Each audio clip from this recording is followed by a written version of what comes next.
Welcome to the Wealth Genius Podcast, brought to you by the Expand Wealth Real Estate Fund. Expand your wealth by investing in apartment buildings. Go to expandwealthfund.com to book your info session. The Wealth Genius Podcast, strategies for multifamily real estate investing, mindset, community, success. The Wealth Genius Podcast with your host, the godfather of real estate, Alfonso Cuadra, who has expansive experience in business and massive success as a real estate investor. The Wealth Genius Podcast. Let's dive into today's episode. Good. I'm here with my beautiful friends, and we have a long history together, especially in real estate, and you guys are like taking the world by storm. Rise and shine. Even when you wake up late, you see, I remember everything. He's been listening. Yeah. We have Roz and Sean, and it's exciting. What's going on, guys? Well, I didn't even know where to start. We're getting ready for our passive investing talk tomorrow, and we get to go a little bit through the whole journey. So it always brings up such good feelings. I'm getting all emotional here already. I know it just brings up such incredible feelings because when I think about saying to Sean back in 2019, whoever this guy is, like, don't spend any money, and then to where we are today, it's and we just came back from Greece together. Yeah, my God, inconceivable! Like, it really is beyond. Yeah. I love that. So, that's a perfect place to start because Sean had come to one of my events, and I think before he left, you said, no, we're not joining something else or whatever. Did you take the wallet or what was no, was it? that was later. That was in Mexico. But timeshares. Yeah. So why was that? Why did you feel that you had to say that? Well, he had invested in Amazon FBA and Forex trading, but the ROI was abysmal. Yeah, it was negative. We lost it a few times. Yeah, so I was just like, no more, like, enough investing. What were you looking for? Oh, I was looking for. So I was in a position where I was negative $40,000 in debt, and I had no pension, no future, and no retirement plan. So what I was looking for was the fast, easy way to make lots of money, get out of debt, and have a future. Although this wasn't fast, but the results when we put the work in, we've solved that problem now. We're ahead. We don't have to worry about retirement now, since making that initial investment in the beginning with you. And so, so she's saying, you're leaving the house. I'm going to this real estate thing. You were on board with the real estate. You like real estate, or just like you didn't want any part of it. Nothing, part of it. Nothing. Absolutely no. So he's going to this real estate thing that one of our mutual friends had invited him to, Mike Air. We should definitely give him the credit for introducing us. 100%. But you're coming to this thing, and you made a decision, which, happy wife. How did that decision come about? Well, I phoned her on the way back. I was excited. Like, you blew my mind that weekend. Mm-hmm. Like, I was had a duplex. We had a duplex, but she still didn't want me to do anything. So I'm on the way home. I'm like, Roz, we got to go. Alfonso's doing a weekend in March, and we got to go. We have to go. And she's like, okay. So where did it go from there, Roz? Well, it wasn't actually okay. It was it was more of a fine. Mm-hmm. Yeah. I'll go. Mm-hmm. It wasn't okay. It was fine. Mm-hmm. And I was completely closed to the whole idea. But because when I was little, my dad left his federal government job to become a land developer. Wow. And it was when interest prime lending rate was 11%. And it just created so much chaos in my home. My parents started fighting, bickering all the time. It really changed my childhood. So now my husband wants to bring this monster into our marriage. So that was why I was so resistant. The monster's me? No, no, real estate. Okay, just real checking. estate, yeah. Just checking. No, real you're estate the was the teddy monster bear. because we didn't have that paycheck coming in every 2 weeks yeah, anymore, yeah, right? yeah, My mom didn't know there was, it was a long time ago, so it could have been $200 a month for groceries back then. It's so funny, like a lot of our understanding of money comes from our childhood. Absolutely. And I'm very conscious of that with my kids, of how I describe things and, when they ask for, how do I say no without, with taking the word money out of it, like the cost of something.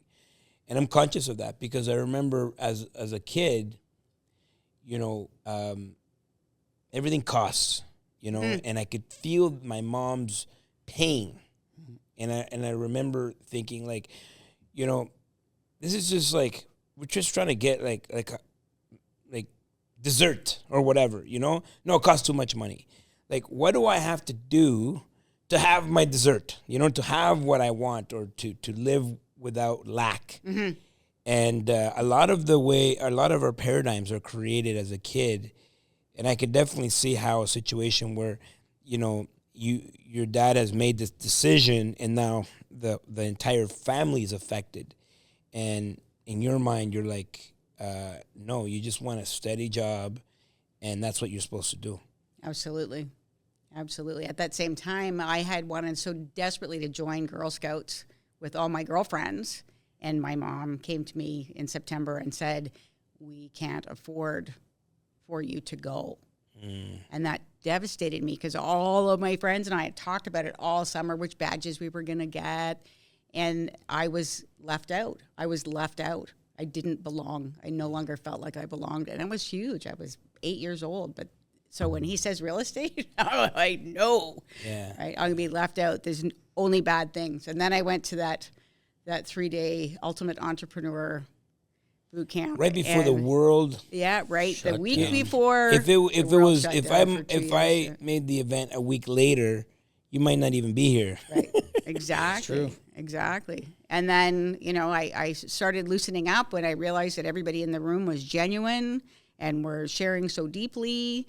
And of course, I felt that I was being super courageous by leading with my faith. And then nobody rolled their eyes or did that thing. So, and then other people said that, they were people of faith. And I was like, whoa, this is a nice place then. Like, this is a nice place. Everybody accepts everybody the way they are. Okay, well, maybe I can listen. Yeah. And then I was able to leave that 3 days and with that realization that real estate is a tool to do good and build wealth.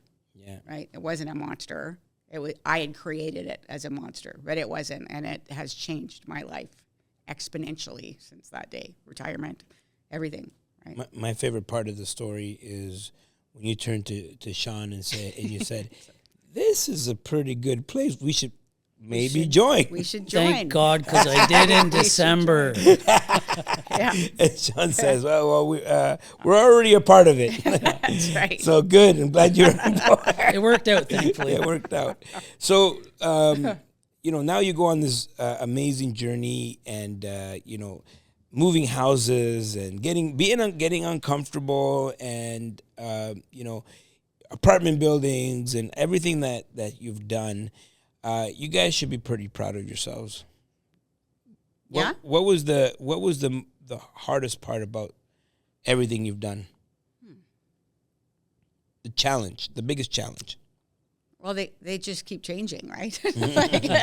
It seems like the biggest challenge in the moment until the next biggest challenge comes up, right? So, I don't know. Like now, I was going to say, when the one time that the bank didn't fund the day of, and we had to raise all the money in cash in a couple hours, that was a big challenge. We closed. But we got closed. it. We did it. Yeah. But that was a couple of years ago. So now in comparison, we're like, well, if we can do that, I think we can do anything. I think the biggest challenge when we first started out was mindset, getting around. You kept pushing me through our coaching calls. Sean, get away from the onesies and twosies. And I think, because back then, everything cash flowed. Yeah. And it's like, oh man, I really wish I had done that because we could have bought probably 5 or 6 of those instead of 5 or 6 duplexes the first year. But I think the mindset was, and then once we got over that, the whole world just opened up even more. So, and you know, when you get in, I remember you getting your first 18 unit, and you know, turning the unit slowly and seeing the value, the difference in value, and kind of like from going, you know, from the ones and twosies to that 18. I mean, the 18 must have been like a monster to you at that point. Not a monster in the first sense that you meant. Not like that monster, but I'm just saying, like, it was, because what happens is people become intimidated by the number of doors or the zeros that are associated to it. I remember my first 7-unit building. I was like, wow, I can't believe it. 7 units all in one place, right? It was just like, to me, it was just like one of the biggest things that I could do in my life at that time. And now looking back, I'm like, what was I? What was the big deal? Yeah, what was the big deal? It's, you know, but how did that feel? Like getting, so did you, our buildings, we have a master key. So if we ever sell a building, we give people 1 key. But did you get all these keys? well, interestingly enough, they had a lockbox. Everything was organized. Okay, good. And then when we were walking through, the selling agent put them all on this board, so they were all numbered in order. So it was really simple and easy. And then just having the key, they gave us the keys to the front door, and the keys are in the was that first 18? That was what was the biggest you had done up to that point? Oh gosh, I think 4-plex or duplex. So you go from 4. You go from 4 to 18. Yeah. That's times 4. Yeah. Times 4 the size. That's expansion to me. That's expansion. And so, what was one of the biggest, you know, learnings in terms of differences between the 4s and the 18s? I think it was more, at the time, the mindset was everything's going to cost so much more money to maintain, like a roof, if there's foundation issue or something. But it ended up, it's so much easier to manage that building than it is any of our other properties, because we can just go in, we have an on-site super who deals with a lot of the stuff, so it makes it a lot easier. I love the on-site supers, you know, the caretaker. To me, that's the key to making this like more passive than, you know, running around playing janitor. Well, of course, if you have a duplex and one of the tenants is a jerk, that makes 50% of your tenants jerks. So the other way, it's only like 7%. So you guys both do this full time. Yes. And that's the dream. And sometimes be careful what you dream for. Be careful what you ask for, right? That's right. 'Cause you just may get it. So, you know, now you both of you guys are fully, you know, live and breathe real estate. And that's a big jump for a lot of people. And that's the dream that maybe people listening to this podcast may have, like, wow, like they can just, you know, say goodbye to their jobs, you know. And what would you say that to those people that they're not there yet? And what are the steps that you guys took, and how good did it feel? Or did it feel good? Absolutely. I mean, honestly, I had a great career, although I started late, right? I didn't start my pension career until I was 40. So I would have had to work until I was 80 to get a full pension. And the time came when I was looking at our retirement calculator, and I would have had to work if I had worked another 9 years, it would grant me an additional $1,000 a month for 9 years. And I thought, I can't do this for 9 years. We could do a quick duplex conversion and get $1,000 a month, like in 6 months. And we could do that twice a year, and I'd have a lot more. Even if it with another $1,000 a month, it was nowhere near enough to retire on. So that was when a big light bulb moment. Had you thought about that before? You know, I think sometimes we don't really see the consequences of inaction, or, you get to the end and all of a sudden there's nothing there, and everyone has a lifestyle and a standard that they're used to. It's not like you wouldn't be okay, but definitely the lifestyle and the standard would be affected big time. Oh, yeah. No plus.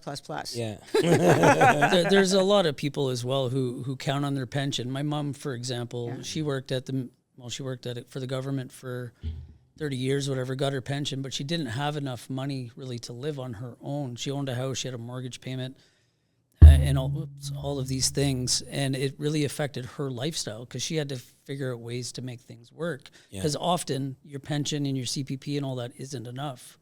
So I highly recommend that people look at some other way to bring in income, and real estate is a good way to do that, to offset and get that opportunity to live at least comfortably and not have to worry about where your money's coming from.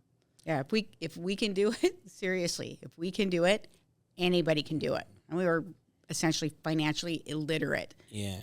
And what was the background here in terms of jobs? Like, what were you doing? What were you doing at that time? I worked for the city of Ottawa, so I had a decent salary coming in. I had full golden handcuffs. The golden handcuffs. I had everything. I had the pension, benefits. Everything was taken care of, and I knew that I wasn't meant to be there though, because I hit a ceiling and there's nowhere to go from here, and this is what it's going to be like for the rest of my life. And I know that I was programmed to do more. Mm-hmm. So yeah, we come from we both did. We came from great jobs and careers to position ourselves. And over here, what was the? I was a project officer at Carleton University. I wrote research proposals and then project managed the successful ones. And how? So if someone's planning to do this, to have two incomes in the household, how do they approach? What do you first have to look at? What are your expenses, and then figure out, what how much money needs to come in order to leave the job. Does one leave first, and the other one holds on for dear life? And then, so what's that process for someone that's at home right now trying to figure out whether or not this is even something feasible for them? Well, 100%. That's exactly what we did. We looked at the gap between what we need and what we want. Mm-hmm. And initially, I have a little resentment coming out here. I was supposed to retire first in October 31st, so we could have a costume party 2022. Mm-hmm. And I gave my notice in April when I was called back to campus after COVID. Mm-hmm. And then I started doing the drive, and I was like, I don't want to do this anymore. It was okay working from home. Yeah. But I don't want to do this anymore. But Sean was really miserable in his position at this point because he had just embraced real estate during COVID. He was laid off initially, and so he was able to go to your buildings and go to walkthroughs in Lansdowne and all that stuff when the rest of the world was shut down. So it was really a gift for him that he was able to do the knowledge portion. And he was so miserable. And I said, just put in your notice. So he actually retired in June, so he retired before I did. But as I said, we did have a plan. We knew how much we needed, and now we've far surpassed that. So we now are living the life that we want to live and get to go to Greece with you. That was fun. That was fun. Yeah. Funny story. So Sean one day calls me. He's like, "Oh, I got this deal under contract. Can we go look at it?" And I was like, "Sure, let's go look at it." But right now, I got this, people with me, Christian, and we're filming stuff. We're filming content for the YouTube channel. And he's like, yeah, come, let's go. So we go to this property, and the realtor's there, and I'm like, hey, how you doing? I'm Alfonso. And so, Christian's got this camera. He's got microphones. We're filming a show here. You know what I mean? And so we're going through the entire building or whatever. And, so he's filming everything, and she's there. You know what I mean? And, we found things with we were pointing out things with the problem. Cracks in the walls that you can park a Buick in, And I remember, I was, obviously I'm filming the show, so I got to really emphasize certain things for educational value. and and so we leave, and I think I said let's drop the price by $75K, because there's certain things like brick. I can't even remember all the things that were wrong. There was a fair amount of things. And so, anyways, I think you went for the $75K price reduction, and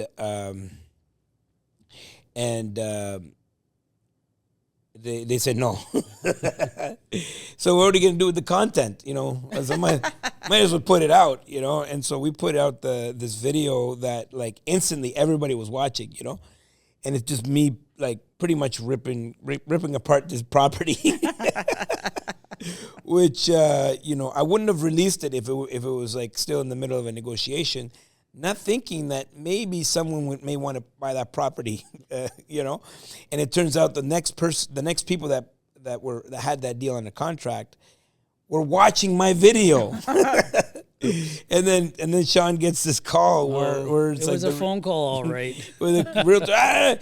And it's like, the funny thing was, it's like, what did you expect? We show up there with a camera crew, and it's not like you said, don't film the building. It's like, we were there with everybody was in the thing. Anyways, that was I'll never forget that. We drove all the way to Napanee.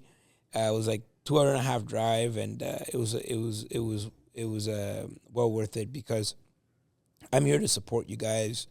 I've seen your growth, and now you're helping out our students. You're coaching for Wealth Genius, and you're doing an amazing job. And you're leaders within this community, and within real estate. Period. And so you should be proud of yourselves. Thank you. Thank you. And you've come a long way. You come really far. So what are some practical tips that you can offer people if they want to get in real estate? Should they be focusing on leaving their jobs? Sometimes I find if that's the focus, it becomes like scarcity. It's like you're doing something just to leave the job. So what do you guys? What's your opinion on that? I would say just get some education. I think I think we talked about it at the retreat, about letting people who know speak into your life without saying anything, right? Mm-hmm. No, I already tried that. Yeah. To just listen to the people who've gone before you, without judgment or without, just without receive it. Just receive it without keeping that energy going. The art of allowing. Yes. The art of allowing. Yeah. So that you can have that mindset reset, because that's where it all starts. And I'll second that. Education is one of the most important things for this. If we hadn't met and we hadn't signed up, we would still be doing the same thing, working at a job, not helping people the way that we can, and serving investors, serving other people who want to learn, education. I love that. Being in a position of service. Mm-hmm. I think we're going to probably wrap things up. But before we do that, let's go to Rise and Shine. What does it mean? How did you come up with it? And, why is it so cool sounding? Well, it was actually somebody at church that we had just met. And I said, I'm Roz, this is my husband, Sean. And she said, Roz and Sean, Rise and Shine. I'll remember you as Rise and Shine. And it just stuck from there. And then as we have gone through this, it's just the right thing, right? Because that's exactly what we've done with real estate, that we get to rise and shine. And of course we woke up late, so we can help anybody else rise and shine, even if they wake up late. I love it. So I always like to leave the audience with something inspirational, a mantra, a quote, something you live by. We'll start with Roz, and then we'll go to Shine. Plans fail for lack of advice, but with a multitude of advisors, they succeed. Wow. So tap into the collective mind of multiple people. That's right. Wealth Genius, where we're a wealth of geniuses. I love it. And I'm going to say do good and build wealth, because when you're serving other people, you get served back. And I resonate with that so much. This is why you guys are here. This is why, You inspire me, and I just want to make sure that you guys shine as much as possible. And thank you so much. Alfonso loves you. That's the show. We'll see you all at the Top. top.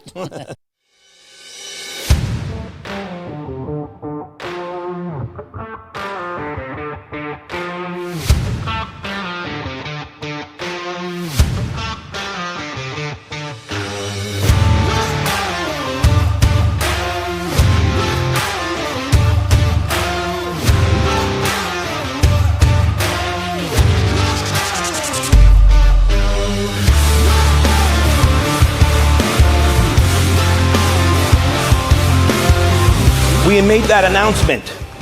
Someone must have caught it. Someone must have been listening. Where's the next expand?